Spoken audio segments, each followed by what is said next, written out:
Hello dear students, welcome to Sachita education hub. आज मैं आपके लिए लेकर आई हूँ क्लास 9th का chapter improvement in food resources. सबसे पहले मैं इस चैप्टर का कंटेंट आपको बताना चाहूँगी कि आपको इसमें कौन कौन से टॉपिक कवर अप करने हैं। सबसे पहले मैं आपको इसमें इंट्रोडक्शन दूंगी, then improvement in crop yields, जिसके हम 3 पार्ट्स करेंगे। फर्स्ट पार्ट होगा crop variety improvement, second part होगा crop production management and third part is crop protection management. Then हम करेंगे एनिमल हस्बेंड्री। इसमें हमारे पास पार्ट्स आएंगे cattle farming, poultry farming, fish farming and bee farming. तो अब हम स्टार्ट करते हैं इंट्रोडक्शन से। We all know that food is essential for survival and growth. जो खाना है वो सर्वाइवल, रहने के लिए, ज़िंदा रहने के लिए और हमारी ग्रोथ के लिए बहुत ज़्यादा ज़रूरी है। To meet the demand of an increasing population, demand बढ़ रही है, हमारी जो पॉपुलेशन है वो बढ़ रही है, तो फूड प्रोडक्शन भी जो है हमारा वो इंक्रीज़ हो रहा है। दिस इंक्लूड, इसकी वजह से क्या होगा, हमें क्या चाहिए, क्रॉप इम्प्रूवमेंट चाहिए, क्रॉप प्रोडक्शन चाहिए, एनिमल हस्बेंड्री चाहिए और फूड स्टोरेज भी चाहिए। तो अब हम पढ़ेंगे सबसे पहले कि हम क्रॉप यील्ड्स यानी जहाँ हम खेती कर रहे हैं, उगा रहे हैं, उसके इम्प्रूवमेंट हम कैसे कर सकते हैं। टू इम्प्रूव क्रॉप यील्ड, उसको सुधारने के लिए हम कुछ प्रैक्टिसेस, 3 मेजर प्रैक्टिसेस कर सकते हैं। ऑलरेडी मैंने आपको बताया कि 3 कौन कौन से प्रैक्टिस करेंगे, crop variety, crop protection and crop production. तो सबसे पहले हम स्टार्ट करते हैं क्रॉप वैरायटी इम्प्रूवमेंट से। इसमें इंक्लूड होता है डेवलपिंग, कि हम अच्छी फसल को कैसे उगा सकते हैं अलग अलग मेथड्स को यूज़ करके। ब्रीडिंग मेथड्स मतलब किसी एक को दूसरे में सब्स्टिट्यूट करके हम उसका कैसे यूज़ कर सकते हैं। इसके ऑब्जेक्टिव्स क्या क्या, किन किन बातों का हमें ध्यान रखना पड़ता है। Higher yield, improved quality, resistance to pest या diseases, tolerance to drought, salinity and heat, shorter duration crops. अब इसमें आपको कुछ फैक्टर्स ऐसे देखने को मिलेंगे जो नेचुरली हमें मिल सकते हैं और कुछ ऐसे होंगे जो हमें मैन मेड तरीके से करने होंगे। तो उसके लिए हमारे पास एनसीईआरटी में 2 टर्म्स और आई हैं, biotic factor and abiotic factors. आप जब बुक रीडिंग करेंगे तो आपको उन 2 टर्म्स का पता चल जाएगा। तो ये ऑब्जेक्टिव्स हैं। अब मेथड्स यूज्ड, अब मेथड्स क्या क्या यूज़ किए जाएंगे कि हम अपनी फसलों को अच्छा कर सकें। Crossing 2 different plant varieties to get desired traits, हम 2 डिफरेंट प्लांट्स को क्रॉस करवा देंगे, मिक्स करवाएंगे। जेनेटिक मॉडिफिकेशन, हम उसका जीन मॉडिफिकेशन करेंगे बायोटेक्नोलॉजी का यूज़ करके। Then crop production management, B part आता है हमारा, जिसमें हम करेंगे टाइप्स ऑफ फार्मिंग प्रैक्टिसेस, खेती करते हुए किन किन चीज़ों का ध्यान रखना होता है। Low substance farming, medium mix farming, high industrial या कॉमर्शियल फार्मिंग, बड़े लेवल पे होना चाहिए। लो तरीके से मतलब हम कम टाइम यूज़ हो जाए और एक ही जगह पर हम 2 या 3 या उससे ज़्यादा खेती कर सकें। तो अब न्यूट्रिएंट मैनेजमेंट की बात करें तो हमें ग्रोथ के लिए बहुत सारे न्यूट्रिएंट्स चाहिए होते हैं। 2 पार्ट में डिस्ट्रीब्यूट किया गया है, macro nutrients, micro nutrients. Macro means बड़ा, माइक्रो मीन्स छोटा। हमारे पास कुछ सिंबल्स की फॉर्म में हम इसके नाम पता ही है। एन मीन्स नाइट्रोजन, फॉस्फोरस, के means potassium, calcium, magnesium and sulphur. ये हमें ज़्यादा क्वांटिटी में चाहिए होता है। और माइक्रो मीन्स कम क्वांटिटी में जो हमें चाहिए हो, जैसे iron, manganese, zinc, copper, boron, molybdenum and chlorine, ये हमें कम क्वांटिटी में चाहिए होता है। अब हम बात करेंगे न्यूट्रिएंट्स के सोर्सेज क्या क्या हैं। इसमें भी हमारे पास 2 टाइप्स हैं, manure and fertilisers.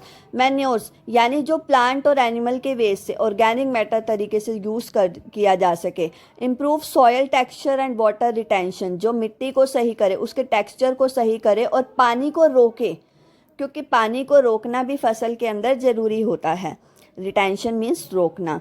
Types of manure, अब हम इसके टाइप्स देखेंगे। Compost and then green manure. Compost मतलब जो ऑर्गेनिक वेस्ट से बनाया जाए, ग्रीन मैन्योर मतलब जो ग्रीन प्लांट्स की हेल्प से लिया जाए, और यार्ड मैन्योर मतलब एनिमल डंग, जैसे काउ डंग हो गया, ये भी हम फसलों में यूज़ करते हैं। फर्टिलाइजर्स, अब देन फर्टिलाइजर्स मतलब जो हमारे केमिकल्स आ जाएंगे उसके अंदर। Chemical substances which in specific nutrients provide quick nutrients but may harm soil if over used. हम न्यूट्रिएंट तो मिल जाएगा उसे, पर वो हमारे सॉयल को नुकसान पहुंचाता है अगर उसका ओवर यूज़ किया जाए। उसके बाद नेक्स्ट टॉपिक आता है इरिगेशन, यानी फसलों को पानी देना प्रॉपर टाइम में। ये नहीं कि भाई एक बार तो पूरा भर के दे दिया उसके बाद दिया नहीं, नहीं, सप्लाई करना वाटर को फसलों तक प्रॉपर टाइम में, उसी को हम इरिगेशन मेथड कहते हैं। सोर्सेस क्या क्या हैं? Wells, tubewells, canals, tanks, dams, ये सारे इसके सोर्सेज हैं।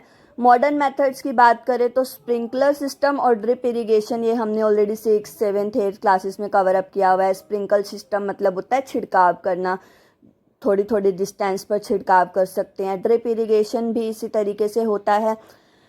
क्रॉपिंग पैटर्न्स, मिक्स क्रॉपिंग क्या होता है? ग्रोइंग 2 और मोर क्रॉप साइमल्टेनियसली, मतलब एक ही जगह पर लगातार 2 फसलें उगाना, वीट प्लस ग्राम। इंटरक्रॉपिंग मतलब अल्टरनेटिव रोव में अलग अलग फसलें उगाना, जैसे मेज और सोयाबीन को अलग अलग उगाया जाता है और अल्टरनेटिव रोज में भाई एक पहले हमने मेज लगा दिया, देन सोयाबीन, देन फिर मेज, देन फिर सोयाबीन, ऐसे करके। Crop production, crop rotation, growing different crops in succession on the same land, एक ही लैंड पर अलग अलग फसलें उगाना, वो क्रॉप रोटेशन होता है। यानी जैसे पहले 6 महीने चावल उगा दिया, फिर 6 महीने अनाज उगा दिया, इसी को हम कहते हैं क्रॉप रोटेशन। उसके बाद सी पार्ट आता है कि हमने प्रोडक्शन भी कर ली, मैनेजमेंट भी कर ली, अब हमें उसकी प्रोटेक्शन भी करनी है। प्रोटेक्शन कैसे करेंगे? हमें पता है फसलों पर अनवांटेड अटैक्स होते हैं, वीड्स के, पेस्ट के, डिसीजेस के, तो इसको हम कैसे प्रोटेक्ट करेंगे? वीड्स यानी अनवांटेड प्लांट्स, देखा ही होगा आपने, जगह जगह अनवांटेड प्लांट्स इजीली उग जाते हैं। पेस्ट यानी क्रॉप्स का इंसेक्ट्स के द्वारा डैमेज होना। डिसीजेज, बैक्टीरिया, फंगी और वायरस लगना। अब इसको कंट्रोल कैसे करेंगे? वीडिसाइड यानी एक ऐसा केमिकल जो वीड्स को ख़त्म कर दे। पेस्टिसाइड, इंसेक्टिसाइड, फंगिसाइड, ये पेस्ट या डिसीजेज जितनी भी बन रही हैं उनको ख़त्म कर देता है। प्रॉपर स्टोरेज, लॉसेस को बचाने के लिए हम प्रॉपर स्टोरेज भी इसकी कर सकते हैं। उसके बाद आता है storage of grains. Storage of grains मतलब grains must be protected from moisture, pest and microbes. जो ग्रेन्स हैं वो मॉइस्चर, नमी से, पेस्ट से, कीड़ों से, और माइक्रोब जो छोटे छोटे पार्टिकल्स या फिर जैसे फंगी, बैक्टीरिया, इन सब से बचाने के लिए प्रोटेक्ट करना है। प्रोटेक्ट करने के लिए क्या मेथड्स होंगे? ड्राइंग बिफोर स्टोरेज, उसको स्टोर करने से पहले सुखा दो। यूजिंग सीलोज, ग्रैनरीज, गनी बैग्स, मतलब बैग्स हम जैसे हमने बोरी हो गया और प्लास्टिक वाले बैग्स हो गए जिनमें अच्छे से स्टोर हो सके, हम उनको यूज़ कर सके। Fumigation to kill pest, fumigation method का यूज़ करके भी पेस्ट को ख़त्म किया जा सकता है। उसके बाद आता है animal husbandry, rearing and caring of animals to obtain useful products like milk, meat, eggs, etc. Rearing and caring of animals यानी एनिमल्स का केयर करना और उनको संभालना यूजफुल प्रोडक्ट्स के लिए, लाइक मिल्क, मीट, एग्स, उसको हम क्या कहते हैं? Animal husbandry. टाइप्स है, फर्स्ट है कैटल फार्मिंग। कैटल फार्मिंग यानी मिल्क प्रोडक्शन होना, लाइक मिल्च एनिमल्स। कौन कौन से होते हैं मिल्च एनिमल्स? काओ, बफेलोज, ये हमारे मिल्च एनिमल्स हैं। उसके बाद एग्रीकल्चरल वर्क, खेती में भी हमें भैंसों की, सांड की, इन सब की ज़रूरत पड़ती है, तो उसको क्या कहेंगे? For agriculture work draught animals होते हैं। इंपॉर्टेंट टर्म्स की बात करें तो मिल्च एनिमल्स मैंने ऑलरेडी बता ही दिया, cows and buffaloes producing milk and then used for labour, labour के लिए जो यूज़ किया जाता है या ट्रांसपोर्ट के लिए, तो उसको हम क्या कहते हैं? Cattle farming. मैनेजमेंट कैसे कर सकते हैं हम उसकी? शेल्टर क्लीन होना चाहिए, उनको न्यूट्रिशियस फूड मिले, डिसीजेस, बीमारियों से बच सके, और उनकी थ्रू वैक्सीनेशन की मदद से। उसके बाद आता है poultry farming, rearing of birds like hens, ducks, geese for eggs and meat. इनका ध्यान रखना, जैसे हैंस मुर्गियाँ होगी, डक्स हो गई, इनके एग्स और मीट के लिए इनको अच्छे से पालना। पर्पस क्या है? मोर एग या मीट प्रोडक्शन, अगर उनको अच्छे से पाला जाएगा तो अंडे ज़्यादा मिलेंगे, मीट अच्छा मिलेगा। डिसीज़ रेजिस्टेंस, जो डिसीज़ है वो लगातार रेजिस्ट रहेगी, आएगी नहीं। लो मेंटेनेंस कॉस्ट, इनको मेंटेन करने की कॉस्ट भी क्या है? कम। Poultry breeds are improved by cross breeding. Cross breeding वही मेथड है सेम, दो अलग अलग ब्रीड्स को एक साथ क्रॉस करवा दिया जाए, उसको पोल्ट्री ब्रीड्स कहते हैं। उसके बाद आता है फिश प्रोडक्शन, इसको हम पिस्सीकल्चर भी कहते हैं। 2 टाइप का होता है, कैप्चर फिशिंग और कल्चर फिशिंग। कैप्चर फिशिंग यानी नेचुरल बॉडीज से हमें जो मिल रहा हो, लाइक रिवर, लेक, सी, और कल्चर फिशिंग जो हमारा अनकंट्रोल्ड इन्वायरमेंट में या कंट्रोल इन्वायरमेंट में किया जाता है, जैसे पॉन्ड्स और लेक्स में, तो उसको हम कहते हैं culture fishing. Types of fish resources, अब हम सोर्सेज की बात कर लें, marine that is salt water, tuna, pomfret. Inland की बात करें यानी फ्रेश वाटर में कौन कौन सी मिलेंगी फिश सोर्सेज, कैटला, रोहू। तो composite fish culture, rearing 5 to 6 fish species in 1 pond, एक ही पॉन्ड में 5 से 6 टाइप की फिशेस को पालना, डिफरेंट फीडिंग जोन्स क्रिएट करके, उसको हम क्या कहते हैं, कॉम्पोजिट फिश कल्चर। देन उसके बाद नेक्स्ट आता है बी कीपिंग यानी एपीकल्चर, जो मधुमक्खी होती हैं उसको कैसे हम पालते हैं। रियरिंग ऑफ हनी बीज फॉर हनी एंड वैक्स, किस लिए पाला जाता है, वैक्स और हनी के लिए, शहद के लिए।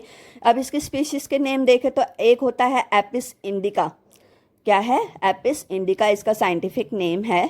B also help in pollination, जो हमारे बीज, मधुमक्खी या मक्खी जो भी हैं वो हमारी पॉलिनेशन भी हेल्प करती हैं। आपने सेल्फ पॉलिनेशन और क्रॉस पॉलिनेशन के बारे में सुना ही होगा, ये टॉपिक आपने प्रीवियस क्लासेस में भी किया होगा और नहीं तो 10th में भी आप करेंगे एंड फर्दर भी करेंगे अगर आप बायो लेते हैं।